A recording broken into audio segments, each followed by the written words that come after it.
আসসালামু আলাইকুম দর্শক, আজকে বাচ্চাদের বিরিয়ানি খাওয়ার বায়না চলছে, সেজন্য ভাবলাম চটপট একটা বিরিয়ানি তৈরি করে নিই। বিরিয়ানিটা তৈরি করার জন্য আমি আগে থেকে পেঁয়াজ, রসুন, আদা এসব বেটে রেখেছি। কিছু আলু পিস পিস করে কেটে নিয়েছি, মাংস কেটে ধুয়ে রেখেছি। চলুন এখন চুলায় তেল দিয়ে পাতিল বসিয়ে তেল দিয়ে পেঁয়াজ কুচি দিয়ে শুরু করে দিলাম রান্না। পেঁয়াজগুলো যখন লালচে হয়ে যাবে, তার মধ্যে আদা বাটা, রসুন বাটা, পেঁয়াজ বাটা সব দিয়ে দিব। দিয়ে ভালো করে নাড়াচাড়া করে এর মধ্যে আমি মরিচ, হলুদ, রসুন, লবণ, স্বাদ মতো লবণ, গরম মশলা গুঁড়া সব কিছু আগে থেকে একটা বাটিতে আলাদা করে নিয়ে রেখেছি। চালগুলাও ধুয়ে রেখেছি। মশলাগুলা আদা রসুন গুলা একটু কষা হয়ে গেলে একটু নাড়াচাড়া করে ভালো করে এর মধ্যে আমি মরিচ হলুদের গুঁড়াগুলা দিয়ে দিব। মরিচ হলুদের গুঁড়াগুলা আপনারা আপনাদের পরিমাণ মতো চাহিদা মতো নেবেন। এর মধ্যে একটু গরম পানি দিবেন। গরম পানিটা দিয়ে নাড়াচাড়া করে এটা ভালো করে যখন কষে যাবে, তারপর আপনি এর মধ্যে মাংসগুলা ঢেলে দিবেন। কিছুক্ষণ পর আলু দিয়ে দিবেন।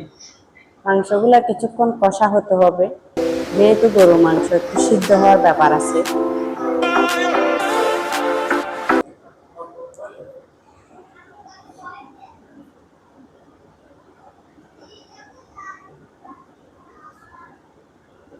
মাংসগুলা দিয়ে দিলাম, এখন নাড়াচাড়া করে নিব, ভালো করে মশলাটা মিশিয়ে নিব।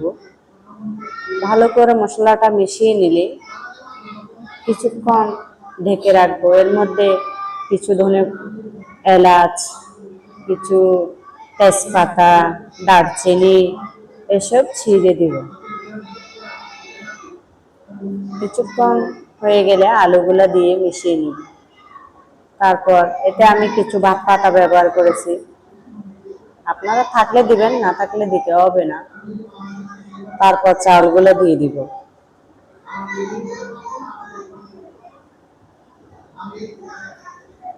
চাউলগুলা দিয়ে ভালো করে মিশিয়ে নেব। কিছুক্ষণ ভালো করে মিশিয়ে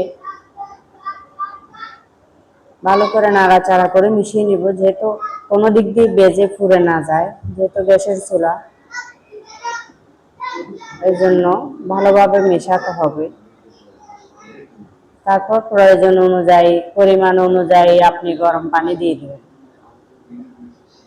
ঠান্ডা পানি দিবেন না, তাহলে কি হয়, বিরিয়ানিটা ঝরঝরে হবে না। গরম পানি দিবেন, গরম পানিতে বিরিয়ানিটা ভালোই হয়। তারপর বিরিয়ানি মশলা এক প্যাকেট বিরিয়ানি মশলা ঢেলে দেব। এটা ভালো করে নাড়াচাড়া করে ঢেকে রাখবো। পানিগুলো শুকিয়ে গেলে একটা পলিব্যাগ দিয়ে দমে দিয়ে দিব। তারপরে রেডি হয়ে যাবে বিরিয়ানি, গরুর মাংসের বিরিয়ানি। বিরিয়ানিটা আমি রেডি হয়ে গেছে, দেখুন ফুটে গেছে। এখন এটা আমি একটা থালিতে নিব পরিবেশন করার জন্য। আপনারাও আপনাদের ঘরে এরকম বিরিয়ানি পরিবেশন করতে পারেন। এটা অনেক তাড়াতাড়ি হয়ে যায়। আমি আতপ চাউল দিয়ে করেছি, যে চাউলটা দিয়ে ভাত রান্না করা হয় সে চাউলটা, সাধারণ চাউল। এখানে আমি কোনো স্পেশাল চাউল নিই নাই। এটা আমি কচি নারিকেলের শাঁস দিয়ে এবং শসা, কাঁচামরিচ, লেবু এসব স্লাইস দিয়ে সাজিয়ে নিয়েছি, সাথে আমের আচার।